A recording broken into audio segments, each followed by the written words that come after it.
everyone, this is Dr. Saroj Siddiqui from the platform of UKMLA with DSS.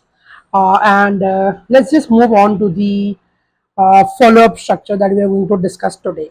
Okay, so there would be a few cases in which the patient would be coming to you for a follow-up, and you may have to, address a few of the concerns. Okay, and those concerns can be related to the disease. It can be a complication of the disease, or it may be the treatment not being very effective. Okay, or the patient may not be complying to the treatment, because of which they would have to come back to for a follow up to discuss some concerns with the doctor. Or there is a very strong possibility that the patient may just present with a completely new symptom, which is totally unrelated to the disease itself. Okay, so you got to make sure that you understand these possibilities, because in a follow-up session anything can happen. Okay, so yeah, other than that, it would be very clearly mentioned that this is a follow-up station. Okay, some of the follow-up stations, okay, in some of the cases where it is mentioned that this is a follow-up station, it might not be a typical follow-up station, and it might be some kind of a counseling, maybe explanation about a particular disease, or maybe demanding or refusal. So you got to make sure that it is not something of that sort, and it's not something amongst the categories of the counseling session that we have discussed. Okay, make sure that it's just a pure follow-up session that is coming to you with just some concerns, that is not lying in the categories that have been discussed earlier on. Okay, so yeah, now before I move on to the follow-up approach, okay, this 4C approach is something that was taught to me by Dr. Amber. She is my mentor, and she is the prime reason why I was able to clear my PLAB 2, why I am GYM registered. And she has always been a very, very great support, even in my teaching as well. And she's assisted me, and she's mentored me on every step and on every journey of my plateau and of the UKMLA with DSS. So this is the approach that has been taught to me by Dr. Amber, and credit where it's important. So this is where I learned it from, and now I'm just going to share what the approach is, and how to use it in the follow-up sessions. Okay, so she has like really made it very, very simple, and I call it the 4C approach. Okay, the 4C maftosa. Okay, so the first C, since follow-up is also a type of a counseling session. Okay, so the first C is the concern. Okay, what is your main concern as of today? Okay, and the concern can be something different, or it can overlap with any of the C's below, like maybe the patient may be having some concerns regarding the symptoms that they might be having, or maybe the patient may just present with some different complaint, or maybe the patient is having some complication of the condition, or maybe some side effect of the disease or of the drug that they might be taking for the disease. Okay, or they may have some concerns regarding compliance, and they might be having some difficulty in complying to the treatment that was shared to them in the previous visit. Okay, so the concern can be overlapping, and the concern can be completely like unrelated and completely separate as well. Okay, but nevertheless, the first question that you need to ask is that, do you have any concerns, and what is your main concern as of today? Okay, then the other C is basically the complaints, okay, in which you ask about the symptoms of the diagnosed disease. Let's suppose that in this case we are talking about diabetes mellitus, okay, type 1 diabetes mellitus, and that is what the case is here for the follow up. Okay, so you're just going to maybe ask about the symptoms of the diagnosed disease, or maybe if the patient is presenting to you with a completely unrelated or a completely different symptom, then you might have to explore the presenting complaint, either do the Socrates or the OD para of it, not in a very like detailed manner, but briefly. Okay, so always remember that next C is the complaint bar. Then comes the complication, and in the complication you gotta ask about the complication of the disease that the patient may be having. Okay, or the complication of the presenting complaint or symptoms that the patient has just newly presented to you. Okay, And the second aspect of this complication section is basically the side effect of the drugs. Okay, so make sure that you're talking about the side effects of the treatment that was prescribed to you or prescribed to the patient on the previous visit. Okay, so that is what complication is. So I just call it as the complication of the disease itself, or the complication of taking a medication, or complication of taking a drug. Okay, that is what the other C is. um, then comes the other C, that is the fourth C, which is compliance. Okay, and in the follow-up station, it is like really, really important to see if the patient is compliant to a particular treatment, because they may just come to you with complaint that treatment is not working, or they may just come to you that we have developed a complication, and we need to assess that whether or not it's the medicine that is not working, or if they're not following the right advices, if they're not doing the relevant lifestyle modification, or maybe they're not taking the medication that has been prescribed to you, or is the complication, or is the side effect of the drug that the patient has presented with, is it due to not taking the medication as prescribed? Maybe the patient is taking a lot of medications instead of twice daily. Maybe the patient is taking the medication twice daily. Okay, so the compliance aspect is like really, really important. Okay, then after you're done with that, you just ask about the meftosa, and whatever the aspect of meftosa that may be relevant for that particular case. Okay, so it's a very simple approach. These four C's, if you just focus on these four C's, there is absolutely no question, and there is absolutely no aspect of the station and the follow-up scenario that you're going to miss. Okay, it's the easiest approach that you can have for follow-up session, because some tutors, they have complicated the follow-up scenario and follow-up sessions, and they've taught a very difficult and a very I would say a complex kind of an approach that is quite difficult to remember, and it's a very strong possibility that you may miss out on some essential data gathering questions in that, if you're up following that particular approach. Okay, so try to follow the 4C approach. It's the easiest, and it is very, very useful, and this way you would not miss out on any aspect. Okay, and then when it comes to the meftosa part, you just ask about the relevant meftosa questions. Okay, that you feel may be relevant and may be related, as per this case. All right, and then the management, you just need to follow the CARMS approach. That is the universal approach that we have been following for all the counseling stations. Okay, concerns, advices, referral, medicines, and additional investigation that you may want to do, and safety netting.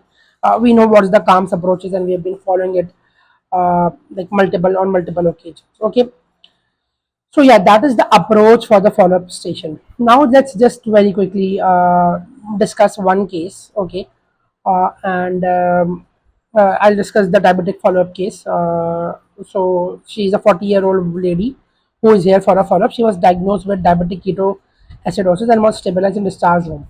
Please talk to her and address her concerns. Okay, so she's just here for a basic follow-up. Okay, no explanation, no discharge, no lifestyle modification. Okay, she may have to ask about some lifestyle advices. Okay, but if she is not asking about any lifestyle advices, or just follow the basic follow-up approach. Okay, so let's just go through it one by one. The first C was the concern. So you got to ask about that, what is your main concern as of today?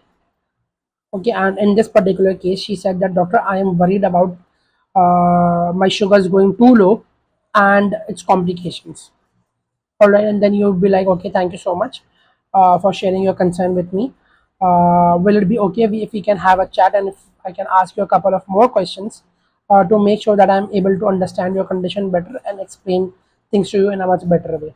Okay, and then you move on to the next C, that is complaint, and you got to ask about what the complaints of the diagnosed disease. There is no any additional presenting complaint that is mentioned over here. Okay, so you just go to the symptoms of the diagnosis. If for example, if they would have giving you another symptom, like for example, episodes of dizziness. Okay, then you may have to do the OD para of dizziness. Okay, uh, and most likely this dizziness would have been due to hypoglycemia. Okay, so they could have presented to you this case like this. Maybe they would have given you another symptoms, and then they would have expected you to evaluate that and then come to the conclusion that this is due to hypoglycemia. Okay, so if in that case you would have just done the uh, OD para of the symptom. Okay, but if it's not the case, then you just going to ask about the symptoms of the disease, that is the diagnosed disease. Okay, all right, that is polyuria, that do you have increased need to go to the loo. Then polydipsia, that do you feel more thirsty. Then weight loss, that have you noticed any unusual weight loss. Okay, so just the symptoms of the diagnosed disease. Okay, now the complications. Complications, it can be the complication of the diagnosed disease, or it can be the side effect of the drug. Okay, so in both of the cases, if it's about the complication of the disease, then you're going to ask about any problem with the vision, because you are trying to rule out diabetic retinopathy. Then any problem with your urine, you're trying to rule out diabetic nephropathy.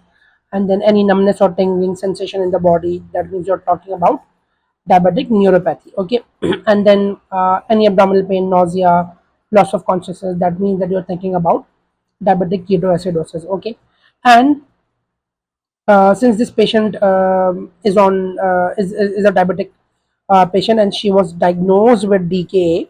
Okay, you can explore this DKA in much more detail. Okay, like for example, can you please tell me what happened when you developed DKA?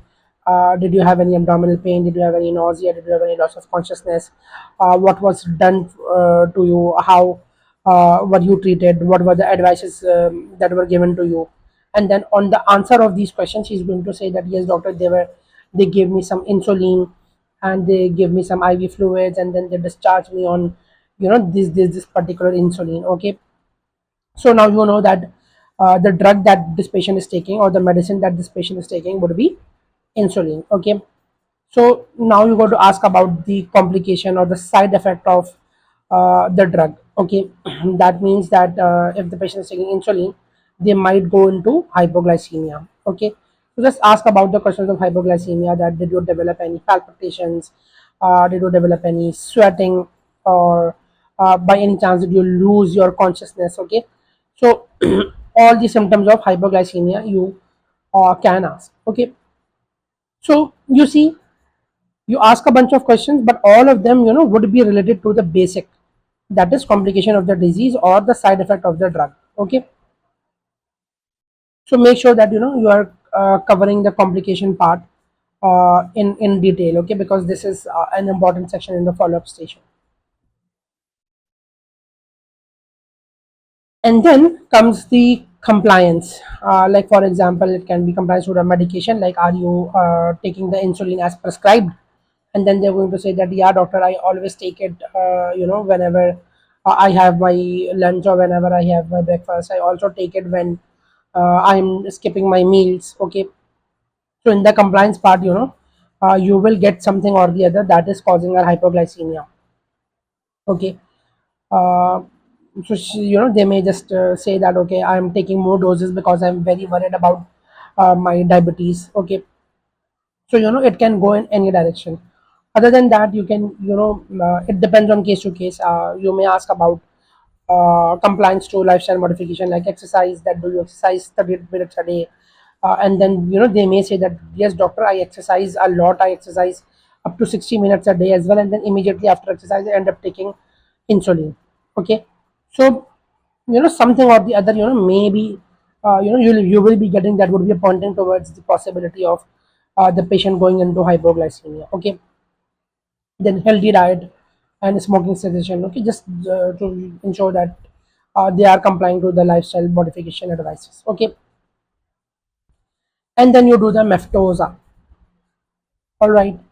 So meftosa section, it depends that what is important or what is not important. Okay, like for example, you explode insulin, in complications and in the compliance part as well. Okay, but if somebody is complying to the insulin or not, if you want to check, you can just do it here in the meftosa part as well, whether or not if somebody is taking the insulin as prescribed.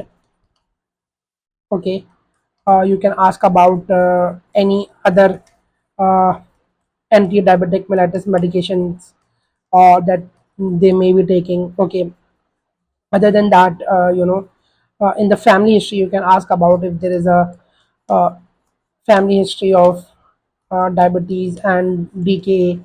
Okay, then in the O part, you can ask about the psychosocial aspect. Okay, like who do they live with, who is at home, okay, what do they do for a living, okay, who is at home,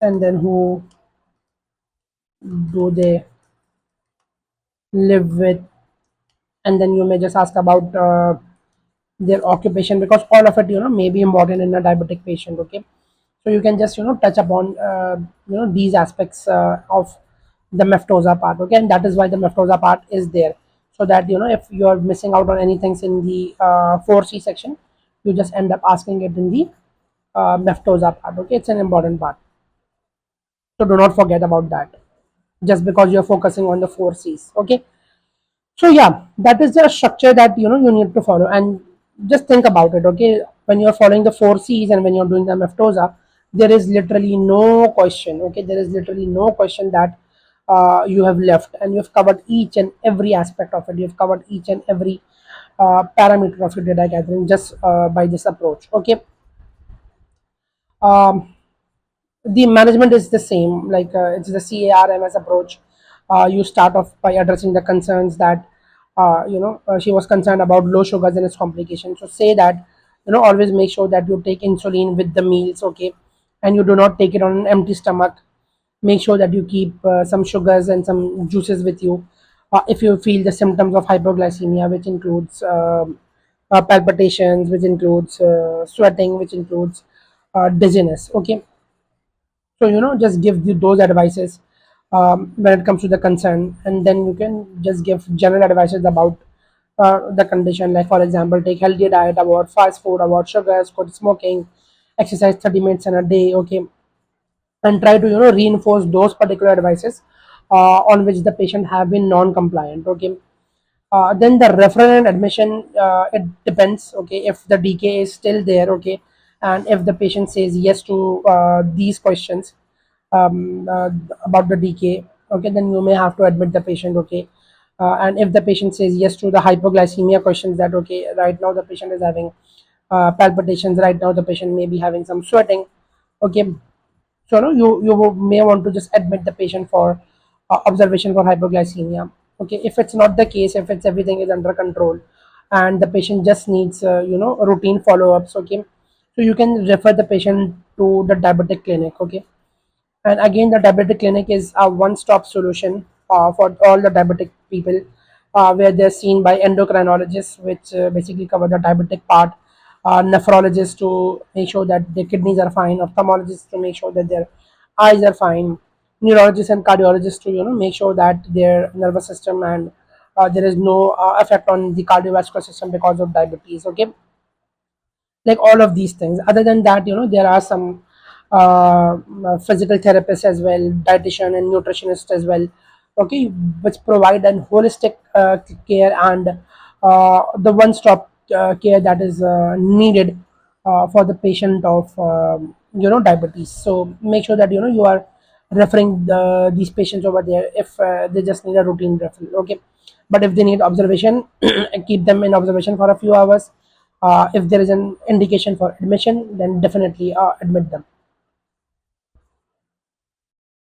Okay, and then the management part, you can just offer some investigations like HbA1c, fasting blood sugar. Okay, then insulin dose can be adjusted. Okay, if the patient is going into recurrent hypoglycemia, metformin may be started additionally along with insulin. And then if there is a DKA patient, then just offer admission do RBS, ABGs, IV fluids, give insulin infusion, okay, monitor GCS and make sure that the patient is all right, make sure patient is very, very well hydrated, okay. And if you're just sending the patient home, then just make sure that you safety net up on the complication part, that is the palpitation, chest pain, sweating, which is basically complication of hypoglycemia, or talk about anuria, vision problem, and altered level of consciousness, which are the complication of diabetes. Okay, so you see, the 4C approach and the CARMS approach, just because of it, there is absolutely nothing either in the data gathering nor in the management part that is missing. Okay, you will be able to cover each and everything if you're just sticking to the structure.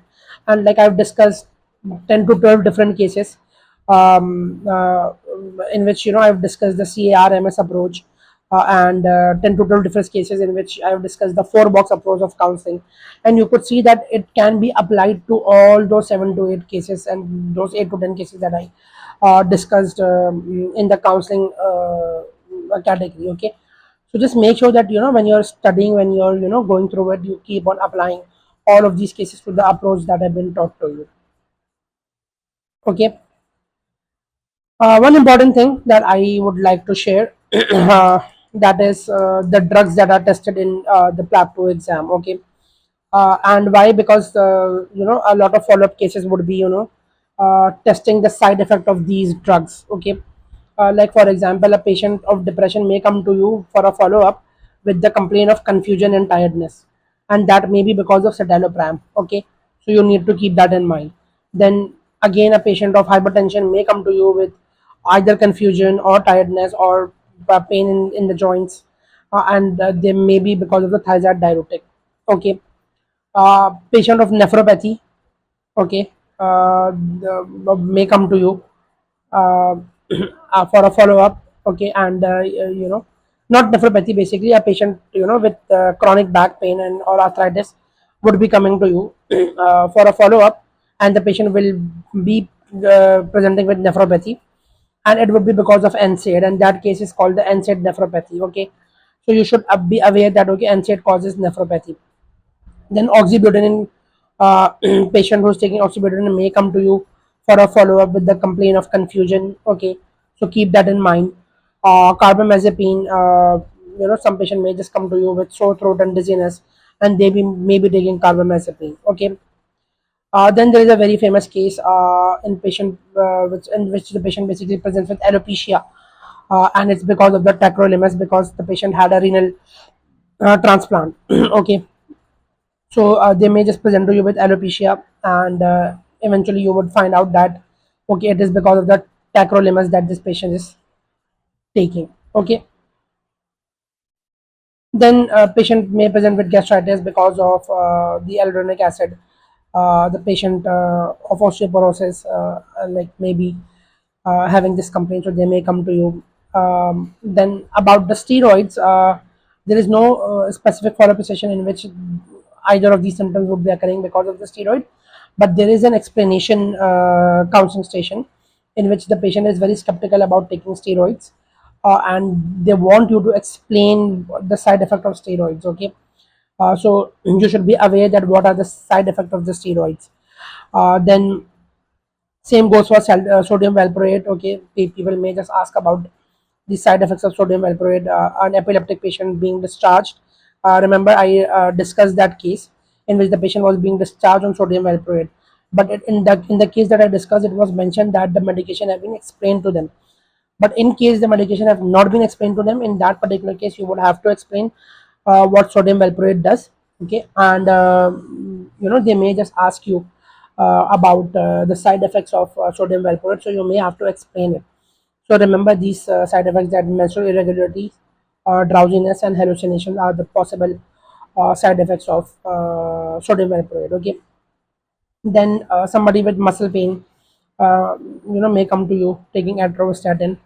Okay, then glaucoma commonly, is tested in the eye stations, and it is either because of salbutamol or amitriptyline. So you should be aware of the fact that okay, somebody is developing glaucoma, And if they ask the doctor, why did I develop glaucoma, so you should know the answer that okay, since in your history and since in the data gathering you found out that the patient was asthmatic and was taking salbutamol, or the patient was depressive and was taking amitriptyline, so you know that okay, this is the cause of glaucoma, so you should be aware of this. Then there will be a station of follow-up of a hypertensive patient presenting to you with dry cough. Okay, and that would be because of the ACE inhibitor. Okay, um, then you should know that what the morning after pill is. POP is the morning after pill, because there would be some gynae cases in which a patient would come to you requesting the morning after pill. So you should know what kind of you know um, OCP you need to give to the patient. So that is the POP. And then for the emergency contraception, you need to give IUCDs. So you should be aware of that. And choice of contraception in a patient with learning disability. Yes, there is another case of learning disability in which the patient wants to have a long term contraception, because her concern is that I keep on forgetting about taking my pill, and as a result of it I'm really worried that I may conceive. Okay, so in that person, do not end up just giving any other OCPs, because she would not be able to remember, and then eventually if she forgets to take her pill and then unprotected sexual intercourse happened, she would end up getting pregnant. Okay, so make sure that in a patient of learning disability, you offer transdermal implant, because it is just inserted in the hand, in the arm, and you just need to forget about it, and it provides long term and very very effective contraception. Okay, so yeah, you need to be aware of the drugs that are tested in the exam, so that you are very well prepared and you are very well equipped with the knowledge that you need to have when it comes to dealing with different type of stations. Okay, so yeah, that is all for the follow-up sessions. Okay, if you have got any questions, any queries regarding it, then drop them down in the comment box below. I would love to address your queries. Other than that, you can reach out to us on the social media, and I would love to answer all your questions if you drop them over there as well. And if you want a personalized mock with me, then scan the QR code, go to our website, fill in a Google form. My team is going to contact you and we can schedule a mock. That's pretty much it from my side. See you in the next lecture.